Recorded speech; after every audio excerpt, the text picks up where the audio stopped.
Bienvenidos a Consultorio Médico Sin Filtros, un podcast especializado en humanizar la práctica médica, sensibilizando a los pacientes acerca de sus padecimientos y haciéndoles saber qué esperar dentro de un consultorio médico.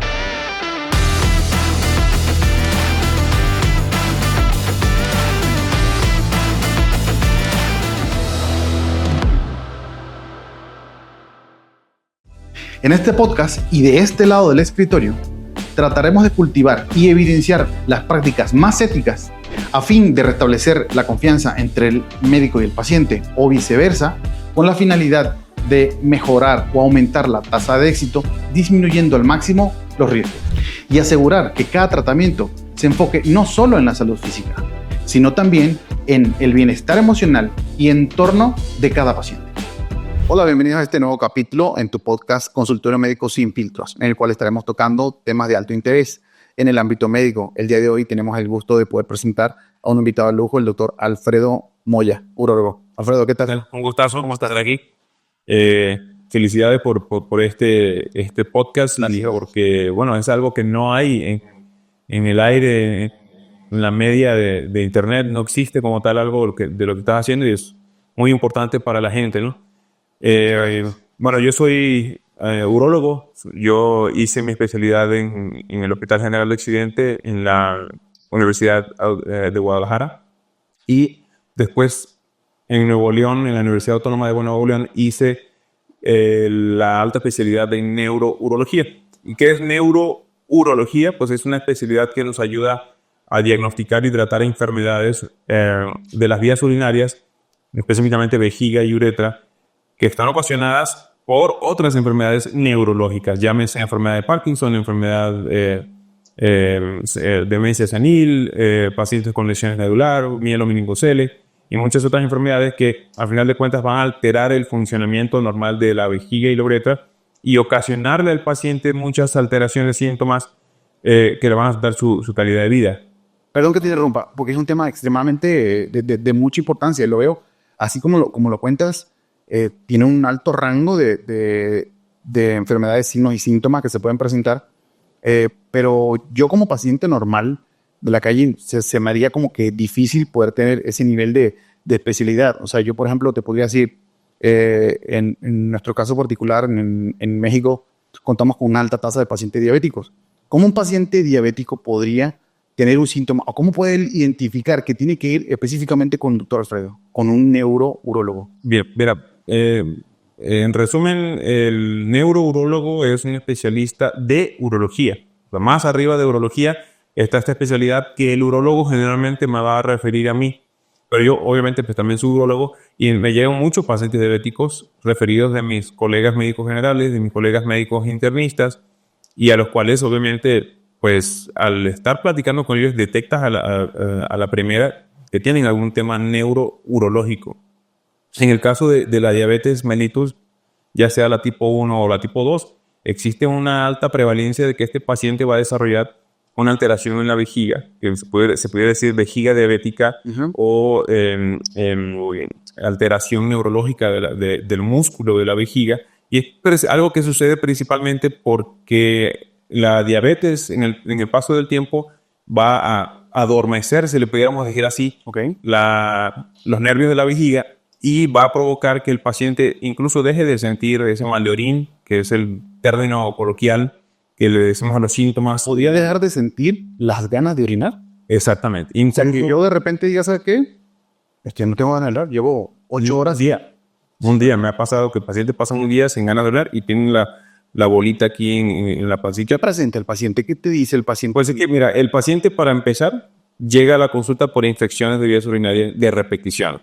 Me dieron tratamiento, tomé mucha agua, tomé muchos cítricos, pero a la semana, a las 2 semanas, otra vez al mes o a los 2 meses, otra vez. Y pues ya cuando un médico general evidencia que su tratamiento no está teniendo un buen resultado, incluso con un antibiótico que es efectivo contra esa bacteria, tú tienes que escalar al urólogo. Me imagino que es un viacrucis para el paciente, porque cuando llegan contigo, ese paciente mínimo ya tocó 3 o 4 médicos. Finalmente ya el paciente ha sido multitratado, tiene varios episodios de infecciones y varios episodios de antibióticos, incluso hospitalizado por una infección severa que sube hasta los riñones. Y ahí es cuando pues tenemos que tomar cartas en el asunto porque el no poder vaciar bien la orina de nuestro cuerpo o cualquier líquido de nuestro cuerpo va a ocasionar un problema. Eso es De cajón. de cajón. Y allí es cuando nosotros tenemos que ya hacer uso de herramientas más especializadas. Okay. En mi caso, como la urodinamia. La urodinamia es un estudio especializado de urología que nos ayuda a reconocer o a identificar cómo se comporta la vejiga de mi paciente y la uretra de mi paciente durante el llenado de la vejiga y durante el vaciamiento de la vejiga. Algo que el paciente no puede hacer por su propio medio porque está inhabilitado, porque la parte neurológica, que es quien da esas alarmas de que tengo ganas de hacer pipí o tengo dolor o me molesta o me siento inflado, pues no están funcionando en el paciente diabético. Entonces, en este caso... O funciona de manera exagerada. También puede darse el caso de que funciona de manera exagerada. Okay. Y es también cuando se conjunta mucho el tema de la incontinencia urinaria. Okay. En neurourología nos especializamos en el tratamiento, en el diagnóstico y tratamiento de cualquier tipo de incontinencia urinaria. Así es. Muy extremadamente interesante, sobre todo para pacientes que, en este caso en particular, ya tocando el tema de la incontinencia, creo que es un tabú de gran importancia y que para mí es muy importante, es el core de este podcast, es poder educar a ese paciente que tiene un pudor un poquito más alto, que tiene miedo de tocar ese tema, de romper el hielo. ¿Cómo yo podría ayudarle a ese paciente a acudir a una consulta? Es más, te aseguro que debe tener casos que el paciente no te dice que tiene incontinencia, que te dice primero que tiene infección de repetición. O sea, no quiere tocar ese tema. Tienen que sacarse la cuenta de gotas, ¿sí? Exactamente, lo difícil que es y importante, que es sumamente importante en confiar en tu médico. Claro. Para que tú puedas decirle de una vez, sin rodeos, doctor, ¿sabe qué? Me estoy haciendo pipí.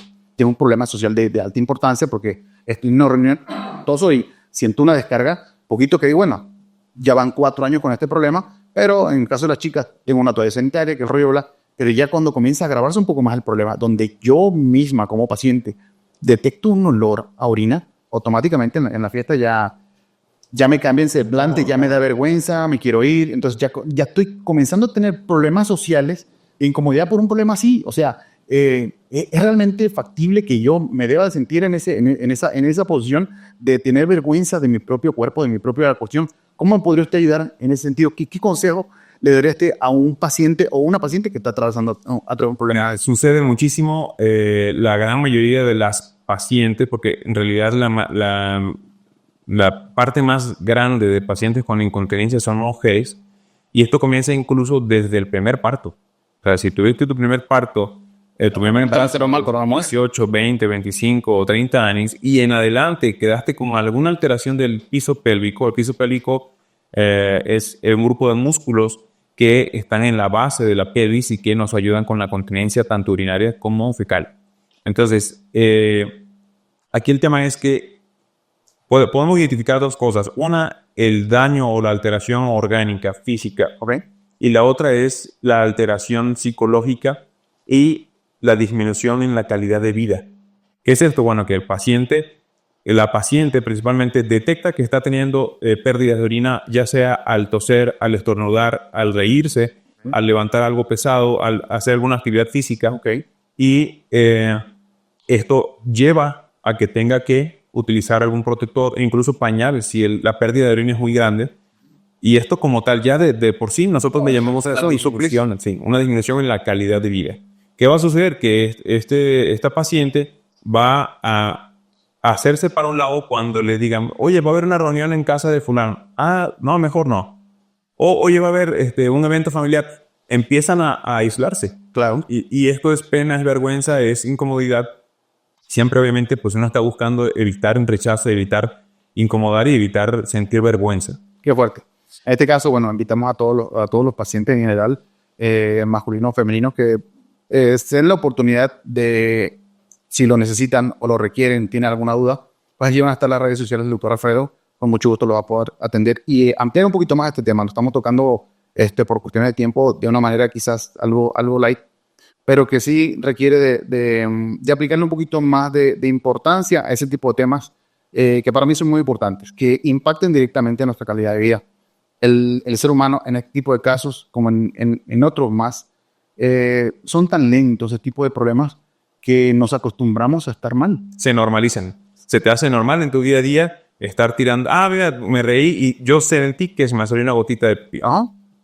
Mira, ya pasaron 2 años, ya sentí que es un chorro pequeño. Exactamente. Y lo normalizo poniéndome un cótex más grande. Exactamente.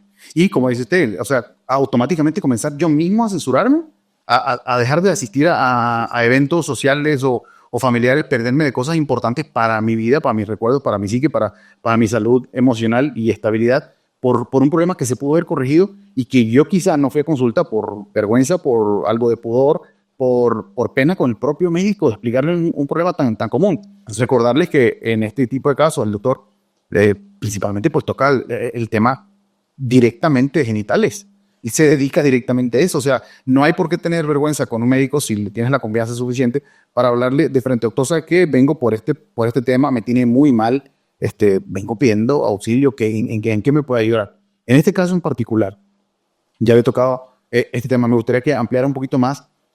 ¿Cómo podemos hacer ese diagnóstico? ¿Cómo el paciente puede decir, ¿sabe qué? Necesito hacerme esto para saber si soy candidato a una consulta con el doctor? Porque lo puede tratar también tu ginecólogo, tu médico familiar. Pero, o sea, ¿en qué momento yo decido, ¿sabes qué? Voy a sacar una cita con el doctor para que me haga ese estudio. ¿Cómo me dijo que se llamaba el estudio? Se llama urodinamia. Y la urodinamia como tal, pues es el estudio que nos ayuda a identificar el grado de incontinencia y la severidad de la incontinencia y el tipo de incontinencia, porque existen varios tipos de incontinencia. Okay. Pero siempre tenemos que irnos a la consulta. Lo básico es la consulta, donde hacemos un interrogatorio dirigido, donde hacemos una exploración física y en realidad es algo muy sencillo y es la parte más importante del diagnóstico, el interrogatorio dirigido y la exploración física. Pero para esto, pues obviamente es importante crear una relación médico-paciente sana, honesta, donde donde no haya tabús. Y yo siempre trato de empezar mi consulta abriéndome al paciente y explicándole de qué se trata mi consulta, ¿de acuerdo? Explicándole de que en un cierto momento yo pueda hacerle una exploración física, claro, y que siempre el paciente puede decir, no quiero la exploración física. Obviamente no es lo más recomendable, pero siempre eso va dirigido a algo de pudor, a algo de vergüenza. Es obviamente pues una especialidad donde generalmente se trata el tracto genito-urinario. Entonces vamos a ver tema genital y tema urinario. Por ejemplo, la paciente que ya ha desarrollado una incontinencia urinaria incluso donde la actividad sexual presenta pérdidas de orina. Entonces es todo un tema. Agregarle todavía un problema peor extra al tema social, ya más directamente personal. Exactamente. Entonces sí, vale mucho la pena que, así como nosotros como especialistas diagnosticamos este tipo de problemas de manera sencilla, y el mismo paciente ya lo tiene diagnosticado. El paciente siente cuando se le escapa un abrito o una gotita de orina.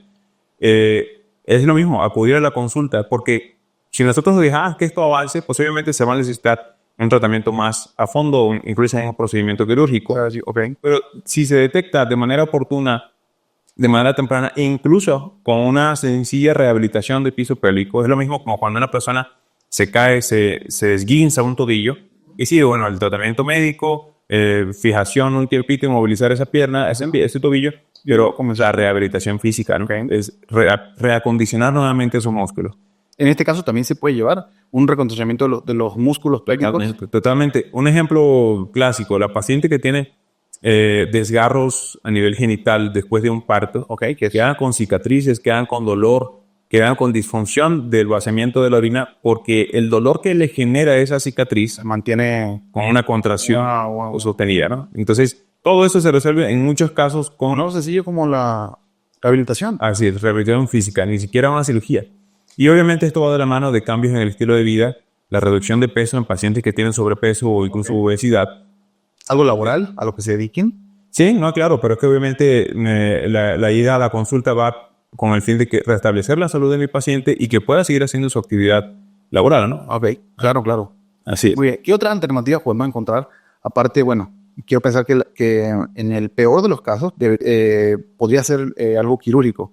Existen otras alternativas porque quiero pensar que también hay pacientes que puedan decir, bueno, pues yo podría ir al consultorio del doctor, pagar la consulta, no sé si pueda o no hacerme algún estudio diagnóstico que él me solicite, pero de ahí a una cirugía se me haría algo como que realmente no estoy en la capacidad. A eso justamente iba en el sentido, la pregunta va enfocada. ¿Hay alternativas de tratamiento para este tipo de problemas? Ya me comentó la primera, que era la cuestión de la rehabilitación física del piso músculo del piso pélvico. Sí, claro. De hecho, fíjate que en un episodio previo tuyo, donde hablabas acerca de, pues me rompió el corazón en la primera consulta, sucede muchas veces que el paciente va con la idea de que, mira, me van a dar un tratamiento y con eso me voy a lidiar. Sí, porque para poner un poquito en contexto a nuestra audiencia, era algo relativo así como que, sí, me rompieron el corazón y en mi primera cita, yo voy con un problema, voy con una afección emocional, con toda la pena del mundo. Para esto me metí en las redes sociales, investigar a ver cuál era el mejor urólogo. Capaz me busco una urólogo femenina porque me da miedo, pero cuando vi opiniones, el rollo, bla, encontré que tal persona o tal colega era el indicado por la referencia. Entonces ya yo voy emocionado porque voy a resolver mi problema. Tengo para pagar la consulta. Llego a la consulta, me baño, me visto, o sea, voy con toda la actitud. Y de repente me topo con una consulta realmente hostil. Y es lo que me comentaba. O sea, en ese caso, ¿le puedes ampliar un poquito más acerca de...? Claro, claro. Es muy importante como médico llegar al estar en confianza con mi paciente.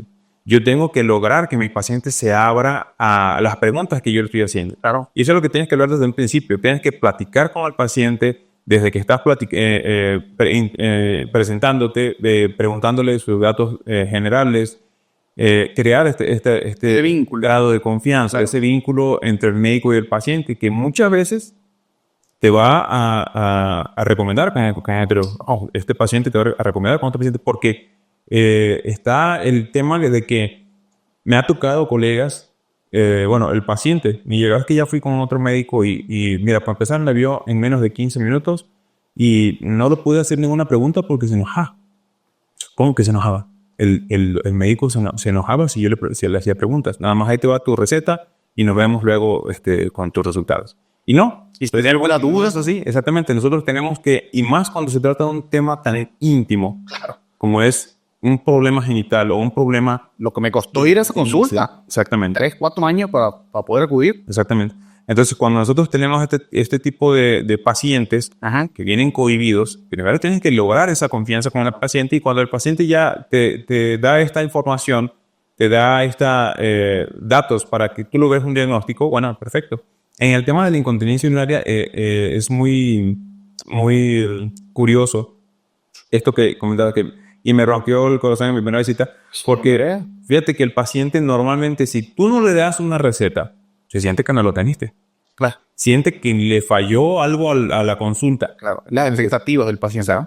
Y lo que decíamos ahorita, la incontinencia urinaria, relativamente es algo sencillo en la mayoría de los casos, identificarlo y tratarlo. Pero el principal tratamiento es cambios en el estilo de vida. Cambios en el estilo de vida. Nosotros le decimos al paciente, oiga, tiene que evitar el consumo de bebidas diuréticas, como por ejemplo el café, el alcohol. Tiene que bajar de peso. Y el control de los líquidos, cuándo ir a orinar. Y muchas cosas que el paciente, si hace esto al pie de la letra, va a mejorar notablemente. Y aparte de lo que es el ejercicio físico del piso pélvico, los famosos ejercicios de Kegel. Ok. Entonces, el paciente, si tú le dices esto y no lo sueltas, no lo mandas con una receta, se sienten mal. Se sienten que no fue algo... O si no contextualiza, porque el paciente dice, bueno, ¿para qué tanto dinero con una consulta para que me diga que fuera a hacer un ejercicio ahí como tal? Entonces, y eso logra justamente lo que acabas de decir. O sea, esa relación médico-paciente, el por qué el paciente va a confiar. Porque ahorita en este mundo convulso actual, que nos cuesta un montón, ya lo van a ver más adelante en otras nuestras sesiones, que se llama salud para tóxicos, porque tóxicos somos todos. Yo puedo ser un paciente tóxico, yo puedo ser un médico tóxico, pero el punto de encuentro en esta relación tan bonita médico-paciente radica en esa empatía humana. Sí, cuando hablamos de la medicina y de la mala experiencia que tuviste, eso puede llegar a ser tóxico, o sea, tanto para el médico como para el paciente. El paciente no va a cumplir la receta porque pagó, no va a cumplir las indicaciones porque pagó por una receta. Por una esa fue la expectativa del paciente. Claro, claro. Que no se la dieron, entonces ya está. No, el paciente no va a creer en lo que el médico le dijo, que era suficiente, que con eso es suficiente. Entonces, ahí donde voy yo también, yo como paciente, debo ir también con algo de apertura mental a recibir esas indicaciones. Pero si me encuentro con un médico como el que dice el colega que medio trató de forma despectiva al paciente, no quiero que me hagas preguntas, aquí el médico soy yo soy el que hace la cuestión. de cómo yo puedo confiar en ese médico, cómo puedo seguir yo las indicaciones si ni siquiera tuve ese mínimo de empatía para poder decir, ¿sabes qué? Voy a confiar, voy a creer en el médico, voy a seguir sus indicaciones para ver qué tal. Es a veces un juego hasta de azar. Que un buen médico o que tengas en ese momento esa sensibilidad humana de parte y parte como para decir, ¿sabes qué? Doctor, ¿puedo hacer una pregunta? Una cosa tan sencilla, una pregunta tan tonta que, doctor, le puedo hacer una pregunta que automáticamente a nosotros, porque quiero pensar que yo también lo he vivido como médico en algún momento, que me siento con un ego ultra elevado, me fue bien, acabo de salir de una cirugía, vengo con una cuestión, pero entonces ya cuando llego ahí, yo sigo pensando en mi ego, en mi rollo, y el paciente que me diga, disculpe doctor, ¿le puedo hacer una pregunta? ¡Pum! Una cosa tan sencilla. Sí, claro, ¿cómo no? ¿En qué te puedo servir? Sí, yo a todos mis pacientes les aclaro y les recalco que necesito que se vayan sin dudas del consultorio. Es parte de la calidad en la atención. No por eso yo ser especialista voy a reducir mi consulta a 15 minutos. ¿Ok? No por yo ser especialista voy a negarme a responder preguntas. Y más importante, en el caso de la incontinencia urinaria, necesitamos sí o sí explicarle al paciente por qué sucede esto. Y era el proceso que tiene que seguir luego. ¿Por qué sucede esto? Y lo que me comentabas, y ahora sí que volviendo a la pregunta inicial, ¿qué otras alternativas tiene mi paciente aparte de una cirugía? Claro. Bueno, es lo que decíamos, el tipo de líquido que consumo, la cantidad de líquido que consumo, ¿a qué hora consumo estos líquidos? El paciente que se queja de que orina 3-4 veces por las noches. Bueno, pues es que antes de dormir se echa media jarra de agua. Ok. Entonces, obviamente, controlamos este tipo de detalles que son cosas muy finas, muy claro. Concisas. El tema es preguntarlas, el tema es llegar a ese diagnóstico, el tema es ver los hábitos de mi paciente y así establecer una ruta de tratamiento. Pero sí, ciertamente, el paciente que no le des una receta será maltratado. Igual el paciente que no lo revisaste. Obviamente no le hiciste una revisión ni siquiera, ¿no? Claro. Sí, están a donde diga, me dejo revisar, ¿no? Porque tengo miedo. Si logra realizarse esa revisión, que también es importante que bueno, para una próxima ocasión, porque quizás la haya. O sea que me sentí bien, me sentí tratado de forma profesional con el doctor. Me revisó lo que tenía que revisar con fidelidad, por así decirlo, específico a lo que iba. Me hizo preguntas durante el procedimiento. ¿Cuánto debería durar más o menos una consulta de primera vez con un neurourologo? Por lo menos 45 minutos, por lo menos. Una consulta completa con un buen interrogatorio, una buena exploración física. Explicarle bien a mi paciente cuál es el posible diagnóstico, porque en la primera consulta ciertamente pudieras llegar a un diagnóstico, pero en ocasiones necesitas estudios o alguna otra herramienta para llegar a un diagnóstico más preciso, como decíamos, la urodinamia, pero generalmente unos 40-45 minutos o incluso más si es un paciente que tiene una capacidad diferente para comunicarse, que tiene una dificultad para hablar o que tuvo un accidente cerebrovascular, una embolia, y que tienes que dedicarle un poquito más de tiempo a ese paciente, tienes que dedicarle un poquito más de tiempo a ese paciente. ¿Quedaría usted abierto a, por ejemplo, preguntas que salen regularmente dentro de este mismo podcast? Oiga, pues ya pagué la consulta y tengo la parte económica un poquito limitada. ¿Queda usted abierto a preguntas después por redes sociales o por WhatsApp? Siempre. Un asistente que le ayude con esa parte. Así es. O sea, porque el paciente se cohibe pues dice, bueno, si tengo para una consulta. Entonces me da miedo hacer una pregunta extra, me va a volver a cobrar. Depende del problema que yo tenga.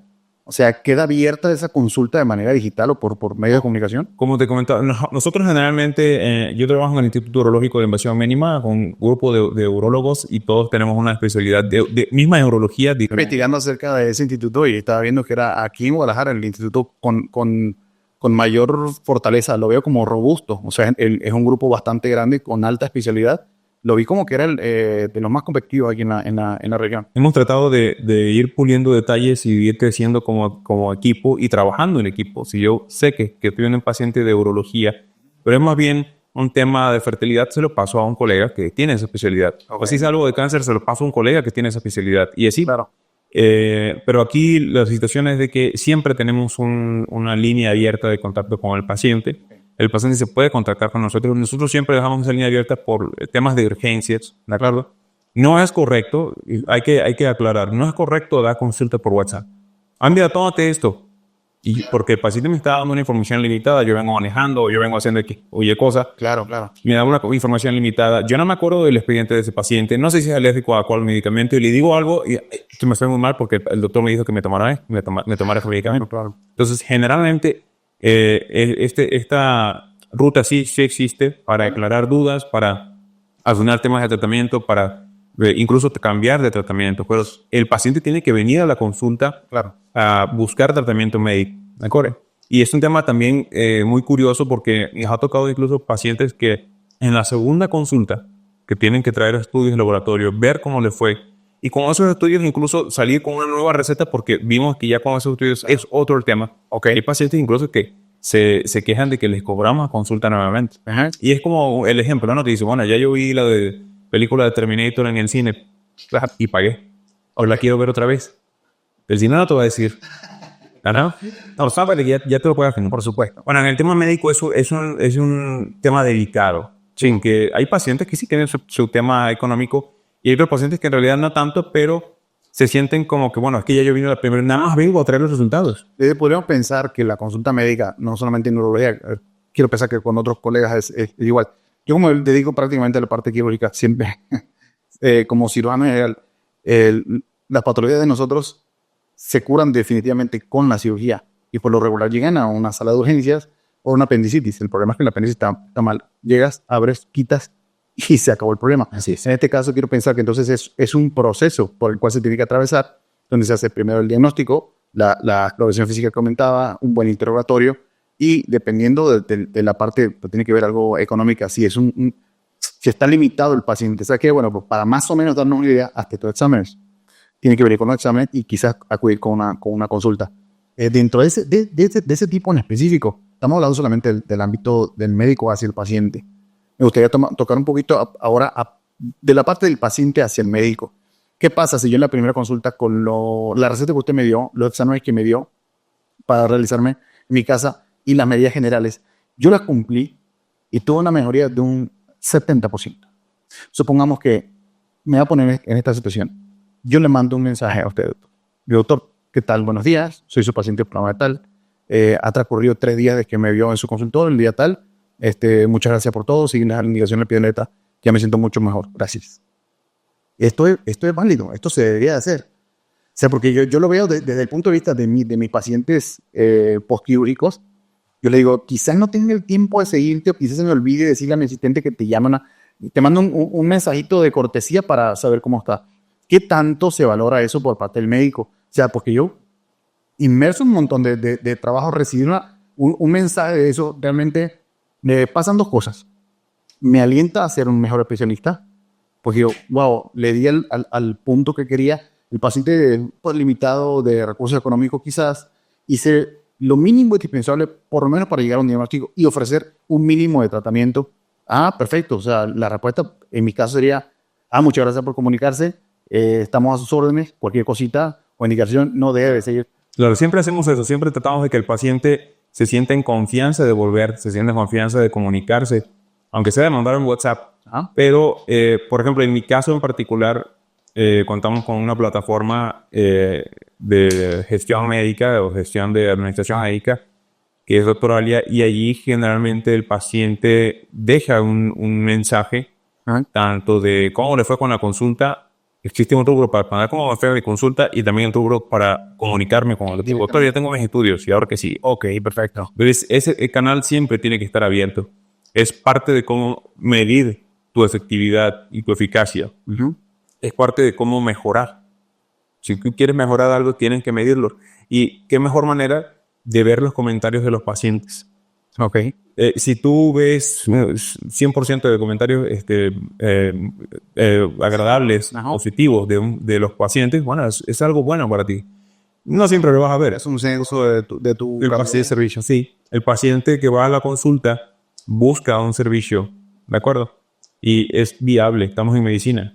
Que sabes que la cirugía de la que vengo, pues se tardó más de lo esperado y vengo tarde a la consulta. El paciente me va a poner un comentario, oye, el doctor nunca llegó. O el doctor me dejó esperando 1 hora. Me ha sucedido y creo que a muchos colegas les ha sucedido.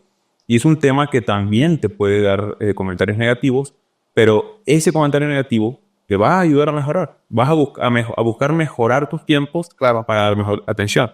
Incluso el comentario es que, ¿sabes qué? El doctor no me gustó su trato, o la enfermera que me atendió fue ruda, o la recepcionista me hizo mala cara. Todos esos detalles sirven para pulir tu servicio y para mejorar tu servicio. Tu servicio médico es un servicio que debe ir orientado a la humanidad, a lo humano. Ok. ¿De acuerdo? Sí, hay ciencia, hay tecnología, pero siempre estamos hablando de humanos a humanos. Definitivamente. Eso para mí es una de las cosas más importantes, no dejar de ser empático con el paciente, porque el paciente no es un cliente, es un ser humano que viene contigo de una manera vulnerable. Así es. Buscando ayuda. Entonces, desde la parte humanista, de este lado del escritorio, creo que es de demasiado valor tener esa caridad que no se debe perder en el médico. Ahorita vamos a hacer una pequeña pausa, vamos a armar una pequeña mesa redonda e invitar a la doctora Cecilia Márquez, ginecóloga, donde vamos a debatir acerca de este mismo tema, quizás ampliar un poquito más acerca de la incontinencia urinaria y disfunción de piso pélvico, con unos temas específicamente de la doctora, pero que tienen que ir de la mano, cómo ella se apoya con usted y cómo usted se apoya con ella para resolver un problema en común. Que por lo que estuve investigando en redes sociales, una de las mayores disconforts que presentan los pacientes, lastimosamente, todos derivan en el dinero. ¿Por qué digo esto? En este caso en particular, por lo regular, debe ser atendido el paciente por ambas partes. Si se resuelve en un acto quirúrgico, en un solo acto quirúrgico, las dos partes, urología y ginecología, el paciente, si lo ponemos de esta forma, va a pagar un poco más porque tiene que pagar un especialista extra, pero se va a ahorrar otra cantidad de dinero porque el problema fue resuelto a medias. El paciente va a tener que volver a ingresar a quirófano para culminar ese tratamiento. Claro. Entonces, síganos un ratito más, vamos a hacer un pequeño corte, regresamos con la doctora Cecilia Márquez, otra invitada de lujo, es gineco-obstetra, jefa de servicio, y ella logró desarrollar 2 técnicas nuevas quirúrgicas justamente con algo relacionado en esta parte. Sigan con nosotros. Agradeciendo muchísimo su atención y el haber compartido este agradable momento con nosotros. No me quería despedir sin antes agradecer a quien hizo posible todo este podcast, a nuestro panel de expertos e invitados, a todos los doctores que nos acompañaron el día de hoy y en especial mención a Marek Media Studios, encargado de desarrollar este hermoso podcast para todos nosotros. Esperemos lo hayan disfrutado. Síganos a través de redes sociales, en nuestros números de contacto. Estaremos gustosos de atender.